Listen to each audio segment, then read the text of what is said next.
Sumabog na ang galit ng mga residente mula sa Sitio Agwawan, Mariveles, Bataan matapos masira ang kanilang mga water pipeline, poste ng kuryente at nagkabitak-bitak ang kanilang mga bahay dulot ng blasting operation sa quarrying site malapit sa kanilang barangay. Marinig kaya ng mga otoridad ang kanilang hinaing laban sa Global Wise Realty Corporation Planters Aggregates o magbibingi-bingihan na lamang ang mga ito at ang ating naging investigasyon inyo pong tutukan. Awarte, mga idol, kita nyo naman yan. Ano yung mga idol? Ikaw yung dumadagong-dong ng ganyan, napapalabas ako ng bahay. Kasi talagang yung sa loob, yung impact feeling mo talaga, nandoon lang talaga siya. Nagkakaroon sila ng takot o yung pagkabitak ng bahay. Naghain ng petisyon sa Sangguniang Bayan ng Mariveles, Bataan ng mga residente ng Sa ulat ng Net25 correspondent namin na si Larry Biscotio sa Mariveles, Bataan, dito lamang nakalipas sa linggo, laman nito ang petisyong inihain ng ilang residente sa lugar matapos mangamba sa epekto ng quarrying sa kanilang barangay. Lumayanig ang lupa na kinatitirikan ng kanilang mga bahay, lalo na at 5 taon ang kontrata or permit nito sa Bataan Provincial Government Environment and Natural Resources Office. Agad kaming nakipag-ugnayan sa grupo ng mga nagpetisyon, ang Baseco Country Neighborhood Association Incorporation o BACNAI. Binisita namin ang Barangay Baseco Country para busisiin ang mga reklamong kanilang pinarerespondihan. Nakilala namin ang ilan sa mga residenteng mariing nagpahay ng kanilang saloobin patungkol sa perwisyong dulot ng quarrying sa lugar. Karamihan sa kanila, higit 5 dekada nang naninirahan dito.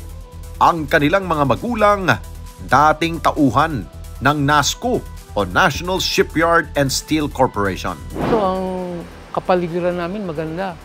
Wala nga kaming gano'n, kaya nga yung mga pamilya, yung pamilya ko, peaceful kami, mga anak ko nag-aaral.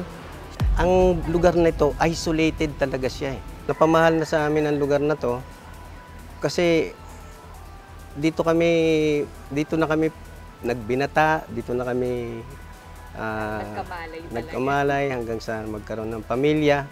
Nung una kaming pumunta rito, halos walang sasakyan, walang nag-ano kami na maglakad, pumasok sa andyan yung mga na-encounter naming mga baka or what. Wala pang mga sasakyan dito, always tao pa lang yung mga Ayun, hanggang sa minahal nga namin tong na ito talaga doon sa yung parang kapayapaan na dito namin nakita yung kapayapaan na hinahanap namin, mga magulang namin. Simpleng buhay, super talaga, napakasimple. Napakaganda po dito dati, katahimikan po talaga rito.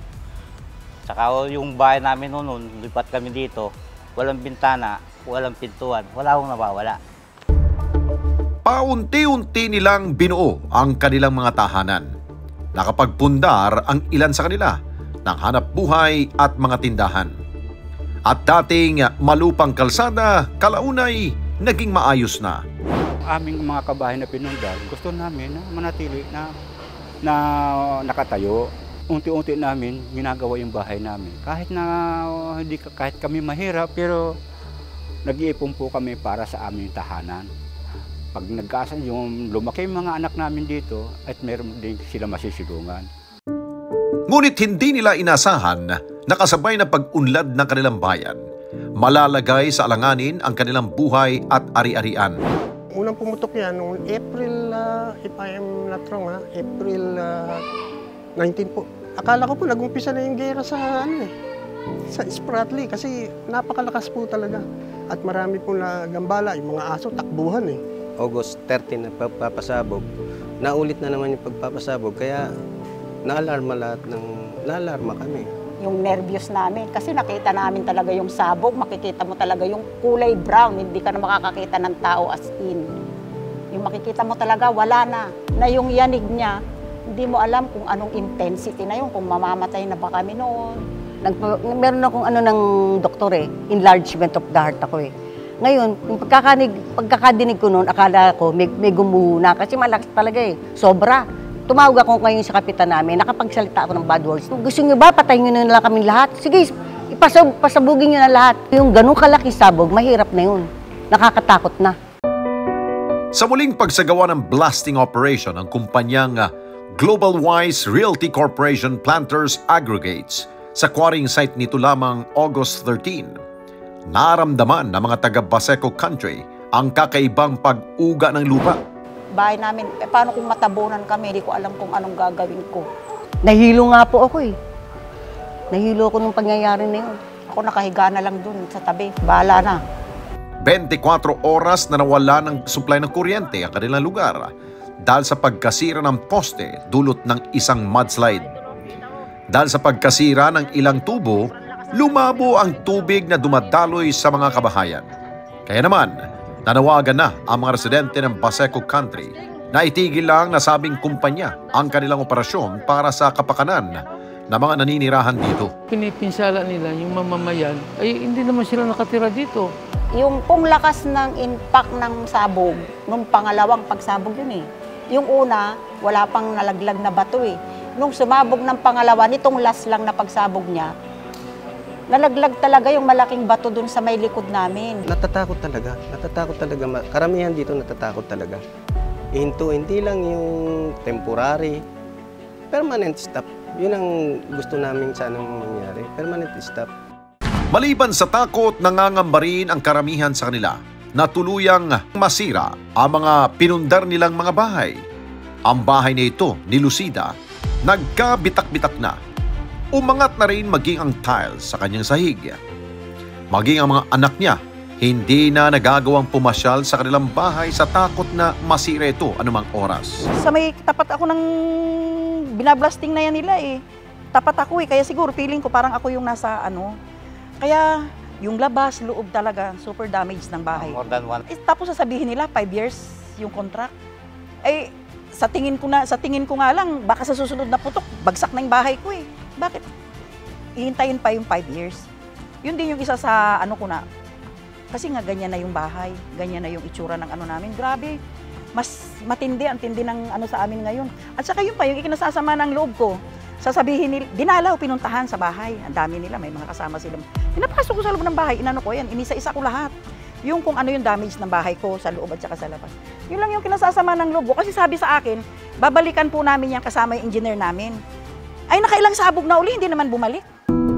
Maging si Wenceslao, dinadaing din ang kanyang bahay na pakiramdam niya ay may malalim na butas na sa ilalim. Ang dami mong damage sa akin, yung mga crack ko sa wall at saka sa babao. May mga crack na. Itong flooring ko, pag naglalakad ka ngayon, may kapak na siya. Ibig ko sabihin, wala nang yung lupa sa baba, Bumagsak na. Kaya ito yung pangamba namin ngayon. Baka pagka hindi totally na-stop yan, yung damage sa susunod na taon, saan kami mag-aabol? Wala na sila. Hindi lamang para sa kanilang mga buhay, ngunit pangamba rin nila ang tuloy-tuloy na pagpapasabog at paghuhukay. Magkaroon na matinding pinsala sa kanilang likas na yaman. 5 years kami bubugbugin. O kung hindi matitigil yan. Dudurog ang mga bahay dito. Madudurog ang mga bahay. Sila aalis lang sila dito eh. Kami ang may iwan dito. Nagkaroon kami ng pagkakataong masilip ang tinutukoy na quarrying site sa barangay Sisiman.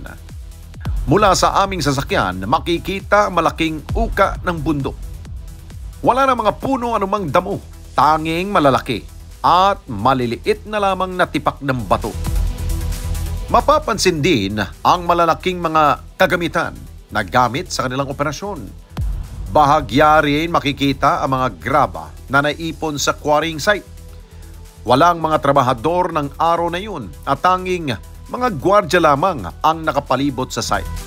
Ang kabilang parte naman ng bundok malapit sa Agwawan Beach, tinambakan ng gabundok din na lupa.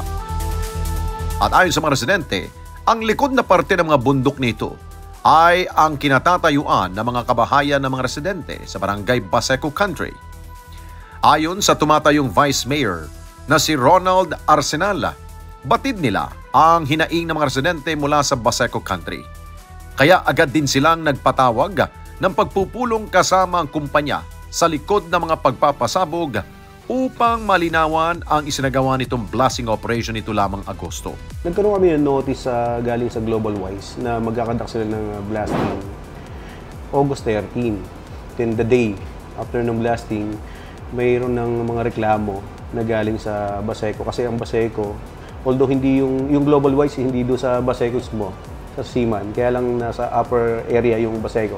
So naramdaman nila yung mga pagsabog na ganap sa area. Nagkaroon kami ng regular session Monday. Pinatawag namin yung Global Wise, si Green Planters and the Nitro Asia. Yung Nitro Asia yung third party, kung saan sila yung nagkakandak ng blasting para hingin yung paliwanag nila about doon sa incident na nangyayari. Based doon sa naging daloy ng pag-uusap ng ibang member ng Sanggunian, nagpaliwanag yung safety officer ng Green Planters about sa nangyayari. So inamin nila, amenable sila na nagkaroon sila ng 6 na blasting area. Na kung saan, yung huling pang-6 na pagsabog, doon naganap yung mudslide, yung pagkalat ng lupa sa daan. May napektuhan pang ang poste ng kuryente kaya nawala ng kuryente. At dahil may basehan ang mga reklamo, agad na nagbaba ng resolusyon ang pamahalaang bayan ng Mariveles na pansamantalang ipatigil ang operasyon sa quarry site. Pag-agarang kaming nagpasa ng isang resolution para to request sa Sangguniang Panlalawigan, lalo na yung Provincial Environmental Natural Resource Office para mag-conduct ng further investigation with regards do sa nangyaring insidente. But I think nung nangyari yung araw ng nangyari yung insidente, blasting, parang bumaba na kagad yung Penro ng province para magkaroon ng initial investigation. Kaya nga, yun, kapaloob ng resolution na yun, naglabas din kami ng order na temporary stoppage ng kanilang operation hanggat ongoing investigation at wala pang resulta yung investigation. In a date, hopefully, kung depende ho yun sa provincial government, kung makapadali ho yung investigation at makapaglabas na agad ng resulta, doon ho kami mag-decide kung kailangan ba talagang pwede sila magpatuloy ng kanilang operation or mag-recommend kami na talagang basarado na yun. Balak din nilang tingnan pa ang ibang aspeto ng operasyon ng Global Wise. Bubusisiin din nila maging ang mga permit nito. Need namin i-check kung talagang nakakapag-comply sila doon sa mga permits, no? Na dapat nila may comply, no? Especially pag blasting ho kasi kailangan ho ng permit yan from Firearms and Explosive Office ng Philippine National Police. Yun check namin kung talagang meron sila. Although kung meron man, tignan natin kung talagang valid pa. Kami sa LGU, bali natasan namin yung aming counterpart ng Penro, yung aming Menro, no, na mag-conduct din ng kanilang investigation and check nila, i-assess nila yung mga kabahayan, yung mga community, kung ano ba talaga yung nangyari, kung meron ba talagang damage o wala. Kasi based doon sa Global Wise, talagang after the incident, agaran sila nag-conduct ng assessment to check talaga kung maraming mga naapektuhan ng mga kabahayan at the same time, para mapagawa kagad nila. Yung kasi nang nilalaman ng MOA. Sa kabila ng mga aksyong ito ng lokal na pamahalaan ng Mariveles, hindi pa rin natitinag ang Baseco Country Neighborhood Association sa kanilang panawagang tuluyan ng isara ang nasabing quarry site. Anila, tuloy pa rin ang laban nila para sa kanilang bayan at kalikasan. Tigil na. Tama na yun. Yung pagiging dating magandang bundok, wala ka nang makita ngayon eh. Wala sa isip ko na mangyayari yung mga ganito. Na sila yung sisira sa kalikasan na kagandahan ng kalikasan ng lugar na ito. Kumikita sila on the expense of the yung peacefulness ng lugar namin. Haba pong may handang tumayong lumaban, sasamahan ko po. Bayan ko po ito eh. Kung hindi kami ang magtatanggol, sino po ang magtatanggol dito? Sana naman mabigyan nila ng pansin at matulungan kami sa aming mga problema.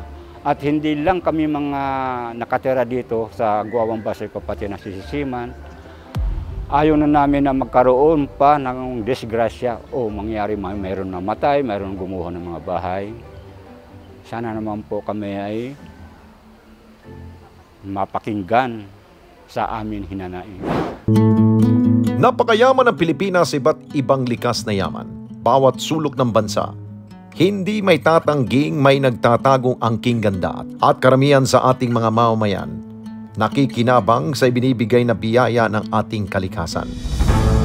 Isa sa pinagmamalaki natin ang yamang mineral ng bansa. Sa datos ng Mines and Geosciences Bureau ng DENR nitong 2023, tinatayang nasa 9 million hectares ng land area sa bansa ang may mataas sa potensyal sa mineral.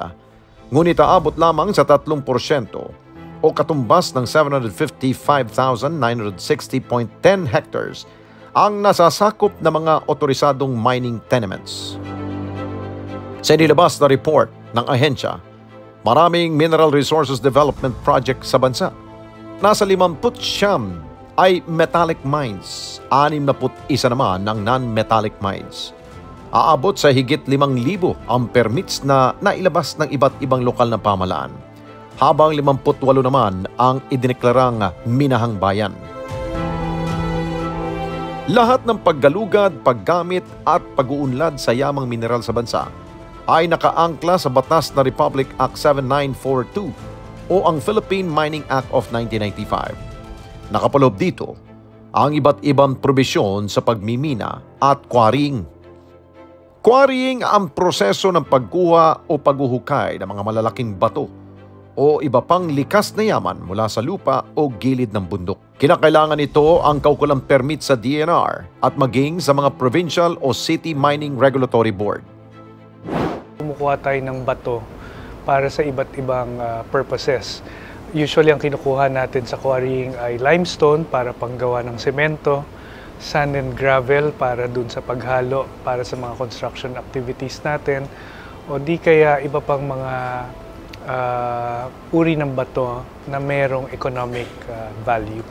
Ang quarrying, for large-scale quarrying, and that is more than 5 hectares in area, ay kailangan nilang kumuha ng permiso base sa Philippine Mining Act of 1995. Ang mga kailangan kunin dyan ay Mineral Production Sharing Agreement, mga permiso para sila ay makapag-operate, and yung mga environmental compliances nila. So, beyond the DNR, they have to secure permits with the LGU. If there is an indigenous peoples group in the area, NCIP clearance, at marami-rami pang ibang permit. Sakop ng DNR ang pagmomonitor sa mga large-scale quarry operations na may sakop na 5 o higit pang ektarya. Habang LGU o local government unit na ang kinakailangang sumubaybay sa mga quarry operations na mababa sa 5 ektarya. Compliance definitely doon sa mga permit na ibinigay. Lahat yan ay may mga kondisyon. Kung paano sila mag-operate, kung ilan ang pwedeng kunin, at yung mga pollution control devices nila para maibsan yung mga masamang epekto ng pag-quarry. Pero tinitingnan namin kung ilan yung kinuha nila at yung value ng kinuha nilang mga materials. Dahil sa lahat ng kinukuha sa quarry, at least those under DNR, ay may porsyento na tax at royalty ang gobyerno dito sa mga materials na to. Batid ng DNR ang mga epekto ng quarry sa isang lugar. Kaya naman, ito rin ang masusi nilang binabantayan. Operations number 1 dyan, meron silang blasting in most cases, and therefore mag-generate ka ng mga earthquake. At kung hindi siya controlled, hindi naabisuhan yung mga tao at komunidad sa paligid, yung pagyanig ng lupa doon sa kanilang area, maaaring makadulot ng pinsala. Pangalawa, landslide. Dahil tinanggal mo yung vegetation cover, meron kang mga bato na exposed, pwede siyang health hazard, safety hazard, na kung saan yung mga bitak ng bato ay pwedeng magdulot ng landslide. Ano pa ba? Pollution from operating mga heavy equipment, safety ng mga mga taong nakatira sa paligid nila. I would say sometimes merong water pollution issue dahil pagka binungkal mo yung isang bundok, naka-expose lahat ng mga sediments at soil at umahalo ito sa tubig. So maraming pwedeng mangyaring mali, at kung hindi siya babantayan ay mas malaki yung pinsala than the advantage that we are getting from the resources.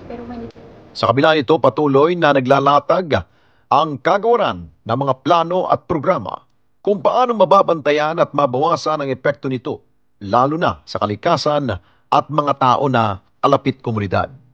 Ang goal ng ating department ay i-reduce as much as possible, if not remove any adverse effects. Regular monitoring ng DNR yan, kasama ang ibang stakeholders, including the LGU. For quarry operations, they visit the operations quarterly, no? So 4 times a year. Nakikipagtulungan tayo sa private companies mismo na pagandahin yung kanilang operations. Binigyan diin ni Undersecretary David na higit sa kita, responsableng pagmimina pa rin ang kailangang isipin ng mga kumpanyang nagmamay-ari ng iba't ibang quarry sites. At ang kanilang ahensya may kapangyarihang pahintuin ang mga operasyon na lumalabag sa mga ibinaba nilang regulasyon. The key is to find responsible quarry operators, responsible enough that they know that their responsibility goes beyond earning from the operations, but also ensuring safety, security, and also environmental protection of the area. Merong powers ang DNR dahil merong mga permits na inisyu ang DNR, at ang condition doon ay at any point na may paglabag doon sa mga condition ay pwedeng cancelin yung mga permit, and therefore they have to stop operations. Iba naman ang paniniwala ng grupong Center for Environmental Concerns na walang ngipin ang batas ng Philippine Mining Act of 1995 para maresolba ang mga problema ng mga quarrying operations sa bansa. Sa under Mining Act of 1995 din, inaalaw nito ang 100% foreign ownership ng mga large-scale mining companies na taliwas doon sa mismong konstitusyon natin sa bansa. Pero sa ngayon, ang mismong tinututulan ay ang long-term effects nitong quarrying, deforestation, at yung mga kagyat na pangangailangan ng mga komunidad dahil nga nasisira yung kabuhayan nila, yung mga bahay nila. Hanggat nandiyan dyan yung Mining Act of 1995, magpapatuloy itong mga ganitong klaseng kapabayaan sa kalikasan.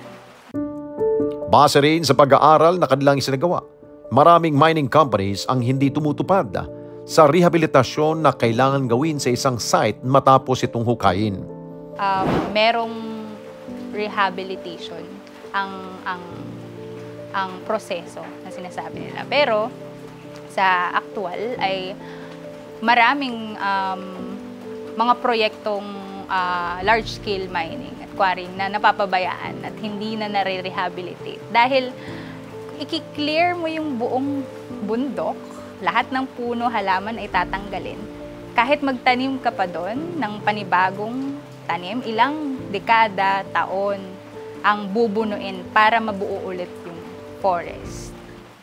Sa kabilang banda, ang DNR, positibo ang pananaw sa mga reports na kanilang tatanggap ukol sa mga reklamo o impormasyon na ipinapasa sa kanila. Maraming nagre-report na concerned citizens, not only on quarrying but different things, including illegal mining, o kaya pollution sa ilog na uncontrolled, o kaya pagbaha dahil sa isang industry na gumagawa nito. At ina-actionan namin yan. I think very important yung role ng citizen science and citizen reporting dahil yung DNR cannot be present everywhere and every time. And therefore, a proactive community, individuals who care a lot about the environment, yan talaga ang kasangga mo para dun sa mga reporting ng mga ganitong issue. Ang investigasyon ng blasting operation sa Mariveles, Bataan nagpapatuloy. Ang mga tao mula sa Baseco Country, kahit puno ng pangamba, handang lumaban para sa ikabubuti ng kanilang lugar at kapakanan ng bawat mamamayan. At ang responde, tuloy ang pagbubunyag hanggat hindi na itatama ng Global Wise Realty Corporation Planters Aggregates ang kanilang quarrying operations. Lalo na't buhay at kabuhayan dito ang nakasalalay. Mga kababayan, salamat po sa inyo pong pagsubaybay sa Responde Mata ng Mamamayan. Para mapanood pa ang iba pa naming pagresponde sa ating mga kababayan, i-click lamang ang subscribe button o i-follow lamang ang Net25 social media pages at Net25 TV.